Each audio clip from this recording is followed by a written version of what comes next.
अस्सलाम वालेकुम प्यारे दोस्तों, आज की इस वीडियो में हम हज़रत उज़ैर अलैहिस्सलाम का वाक़या बयान करने वाले हैं। बाद तवारीख से मालूम होता है कि बादशाह बख्त नसर काफिर था और मशरक़ से मगरब तक इसकी बादशाहत थी और वो कौम बनी इसराइल पर गालिब हुआ और शहर बैतुल मुक़द्दस को ख़राब किया और बहुत कुछ तोड़ डाला और बनी इसराइल को इसने काफ़ी तादाद में कैद किया। जब अल्लाह ताला ने हज़रत उज़ैर अलैहिस्सलाम को इनकी तरफ मबऊस फरमाया तो वो काफ़ी मुद्दत के बाद इस शहर की तरफ गए तो उन्होंने वहां जाकर इस शहर को खराबो वैरान देखा, बहुत ही ताज्जुबो तासिफ किया और फिर ये देखकर कि अल्लाह ताला ये शहर फिर क्यों कर आबाद करेगा, ये बात वो अपने दिल में कह रहे थे कि इतने में खुदा के हुक्म से वहीं इनकी जान कब्ज़ हुई। फिर 100 बरस के बाद अल्लाह ताला ने इनको जिंदा किया और फिर इन्होंने इस शहर को आबाद देखा।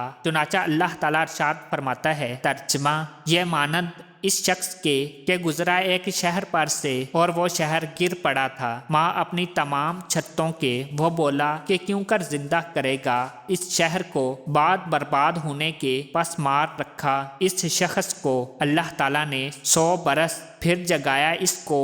अल्लाह ताला ने फिर कहा, तू कितनी देर सोता रहा? वो बोला कि मैं 1 दिन या 1 दिन से कुछ कम। खुदावन करीम ने फरमाया, नहीं बल्कि तू सोता रहा 100 बरस और अब देख अपना खाना और पीना कि वो नहीं सड़ा, और फिर देख अपने गधे को और मैं तुझको लोगों के वास्ते नमूना बनाना चाहता हूँ, और फिर देख कि हड्डियाँ किस तरह से जुड़ती हैं। फिर इनको गोश्त पहनाते हैं और जब ये चीज़ें इन पर ज़ाहिर हुई तो वो कहने लगे कि मैं जानता हूँ कि अल्लाह ताला हर चीज़ पर कादिर है। और ये तमाम वाक़यात किताब क़ससुल अंबिया में मज़कूर हैं। और एक तफसीर में यूँ लिखा है कि बख्त नसर एक बादशाह काफिर था और वो कौम बनी इसराइल पर गालिब आ गया और इसने शहर बैतुल मुक़द्दस को ख़राब कर दिया और इसने तमाम लोगों को कैदी बना लिया। इसके बाद हज़रत उज़ैर अलैहिस्सलाम को अल्लाह ताला ने इनकी तरफ मबऊस फरमाया और वो बागरज तबलीग इस बैतुल मुक़द्दस से गुजरे तो इसको देखा तो इतना खूबसूरत शहर को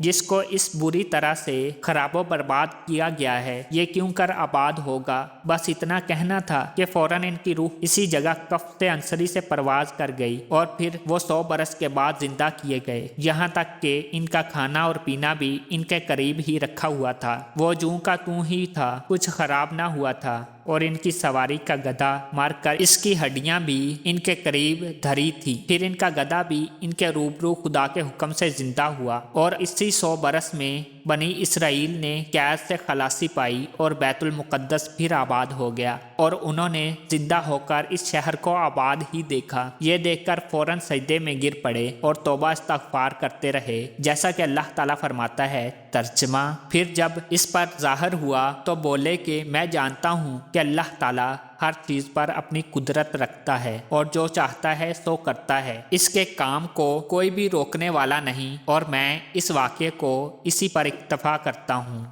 तो प्यारे दोस्तों, अगर आपको हमारी ये वीडियो पसंद आई तो इसे लाइक करें, शेयर करें और चैनल को सब्सक्राइब नहीं किया तो इसे सब्सक्राइब करें और साथ ही बेल के आइकॉन को लाजमी प्रेस